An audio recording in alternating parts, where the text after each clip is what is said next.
أعوذ بالله من الشيطان الرجيم بسم الله الرحمن الرحيم السلام عليكم ورحمة الله وبركاته. Today I am going to talk to you with a very important social science topic, and that is related to emotional intelligence and its application in our corporate culture. And the topic is organizational savvy and the group IQ. By the end of the century, a third of the American workforce will be knowledge workers, people whose productivity is marked by adding value to information, whether as a market analyst, writer, or computer programmer. Peter Drucker, the eminent business maven who coined the term knowledge worker, point out that such workers' expertise is highly specialized and that their productivity depends on their efforts being coordinated as a part of an organizational team. Writers, not publishers. Computer programmer are not software distributor.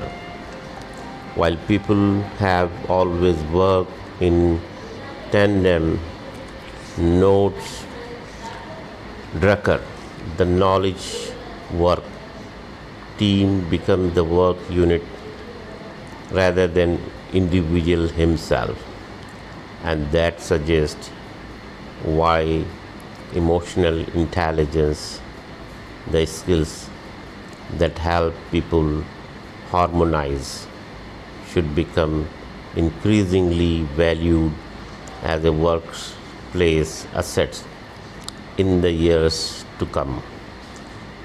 Perhaps the most rudimentary form of organizational team work is the meeting, that inescapable part of the executive lot in a boardroom, on a conference cell, or in one office, meeting bodies in the same room. But the most obvious and a somewhat antiquated example of the sense in which work is shared. Electronic network, email, teleconferences, work team, informal network, and the like are emerging as a new functional entities in organization. To the degree that the explicit hierarchy as mapped on an organizational chart is the skeleton of an organization. These human touch points are its central nervous system. Whenever people come together to collaborate, whether it be in an executive planning meeting or as a team working towards a shared product, there is a very real sense in which they have group IQ. The sum total of the talent and skills of all those involved and how well they accomplish their task will be determined by how high that IQ is. The single most important element in group intelligence, it turns out, is not the average IQ in the academic sense, but rather the terms of emotional intelligence. The key to high group IQ is social harmony. It is the ability to harmonize that all other things being equal will make one group especially talented, productive, and successful, and another with members whose talent and skills are equal in other regards do poorly. The idea that there is a group intelligence at all comes from Robert Sternberg, the Yale psychologist, and Wendy Williams, a graduate student who were seeking to understand why some groups are far more effective than others. After all, when people come together to work as a group, each brings certain talents, say high verbal fluency, creativity, empathy, or technical expertise, while groups can be no smarter than the sum total of all these specific strengths. It can be much dumber if its internal working don't allow people to share their talents. This maximum became evident when some Sternberg and Williams recruited people to take part in groups that were given the creative challenge of coming up with an effective advertising campaign for business, for a fictitious sweetener that showed promise as a sugar substitute. One surprise was that people who were too eager to take part were a drag on the group, lowering its overall performance. These eager behaviors were too controlling or domineering. Such people seem to lack basic element of social intelligence. The ability to recognize what is apt and what inappropriate in give and take. Another negative was having deadweights member who did not participate. The single most important factor in maximizing the excellence of group product was the degree to which the members were able to create a state of internal harmony, which let them take advantage of all the full talent of their members. The overall performance of the harmonious group was helped by having a member who were particularly talented. Groups with more friction were far less able to capitalize on having members of great ability. In groups where there are high level of emotional and social static, whether it be from fear or anger, from rivalries or the resentment, people cannot offer their best, but harmony allows a group to take maximum advantage of its most creative and talented members' abilities. While the moral of this tale is quite clear for, say, work team, it has a more general implication for anyone who works within an organization. Many things people do at work depends on their ability to call on a loose network of fellow workers. Different tasks can mean calling on different members of the network. In fact, this creates the chance for ad hoc groups, each with membership tailored to offer an optimal array of talents, expertise, and the placement, just how well people can work a network. In effect, make it into a temporary and ad hoc team. It is a crucial factor in on-the-job success. Consider, for example, a study of star performer, a Bell Lab, the world-famous scientific think tank near Princeton. The labs are peopled by engineers and scientists who are all at the top on academic IQ tests. But within this pool of talents, some emerge as stars, while others are only average in their output. What makes the difference between stars and the other is not their academic IQ, but their emotional IQ. They are better able to motivate themselves and better able to work their informal network into ad hoc team. The star were studied in one division at the lab, a unit that create and design the electronic switches that control telephone system, a highly sophisticated and demanding piece of electronic engineering.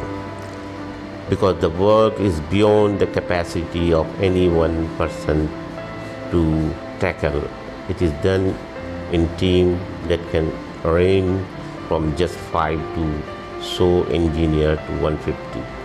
No single engineer knows enough to do the job alone. Getting things done demands tapping other people's expertise to find out what made the difference between those who were highly productive and those who were only average. Robert Kelly and Janet Kaplan had managers and peers nominate the 10 to 15% of engineers who stood out as stars. When they compare the star with everyone else, the most dramatic finding at first was the paucity of differences between the two groups, based on a wide range of cognitive and social measurements. From a standard test for IQ to personality inventories, there is little meaningful difference in innate ability, Kelly and Kaplan wrote in the Harvard Business Review. As it develops, academic talent was not a good predictor of on-the-job productivity, nor was IQ. But after detailed interview, the critical differences emerged in the internal and interpersonal strategy. Stars used to get their work done. One of the most important turned out to be rapport with the network to keep people things go more smoothly, or the standouts because they put time into cultivating good relationship with the people whose services might be needed in a crunch as part of an instant and ad hoc team to solve a problem or handle a crisis. A middle performer at the Bell Lab talked about being stumped by a technical problem. Kelly and Kaplan observed, called various technical grooves, and then waited, wasting valuable time while calls went unwritten and email messages unanswered. A star performer, however, rarely face such situation because they do the work of building reliable network before they actually need them. When they call someone for advice, star almost always get a faster answer. Informal networks are especially critical for handling unanticipated problems. The formal organization is set up to handle easily anticipated problems. One study of this network observed that when unexpected problems arise, the informal organization kicks in its complex web of social ties from every time colleagues communicate and solidify over time into surprisingly stable network. Highly adaptive informal network move diagonally and elliptically, skipping entire function to get things done. The analysis of informal network shows that just because people work together day to day, they will not necessarily trust each other with sensitive information such as a desire to change job or resentment about how a manager or peer behaves. Now turn to them in crisis. Indeed, more sophisticated view of informal network shows that there are at least three varieties: communication web, who talk to whom, expertise network, based on which people are turned to for advice, and trust network, being a main node in the expertise network means someone will have a reputation for technical excellence, which often lead to promotion, but there is a virtually no relationship between being an expert and being seen as someone people can trust with their secrets, doubts, and vulnerability. A pretty office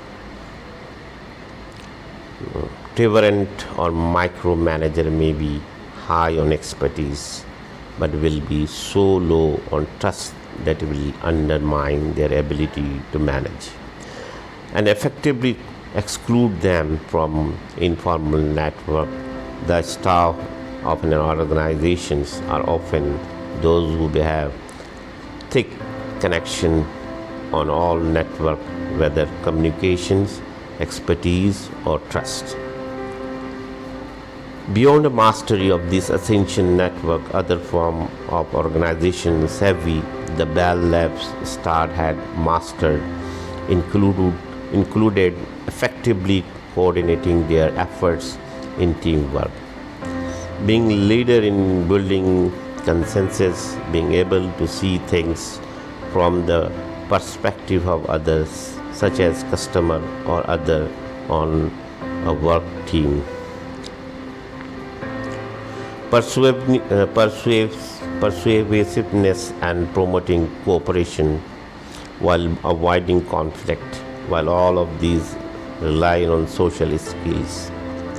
The star also displays another kind of knack, taking initiative, being self-motivated enough to take on responsibilities above and beyond their stated job, and self-management in the sense of regulating their time and work commitment well.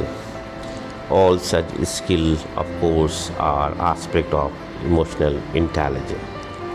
There are strong signs that what is true at Bell Lab augurs for the future of the corporate life tomorrow, where the basic skills of emotional intelligence will be ever more important in teamwork, in cooperation, in helping people learn together how to work more effectively, a knowledge-based service and intellectual capital become more central to corporations. Improving the way people work together will be major way to leverage intellectual capital, making a critical competitive difference to thrive, if not survive. Corporation would do well to boost their collective emotional intelligence. Thank you very much. Assalamu alaikum wa rahmatullahi wa barakatuh.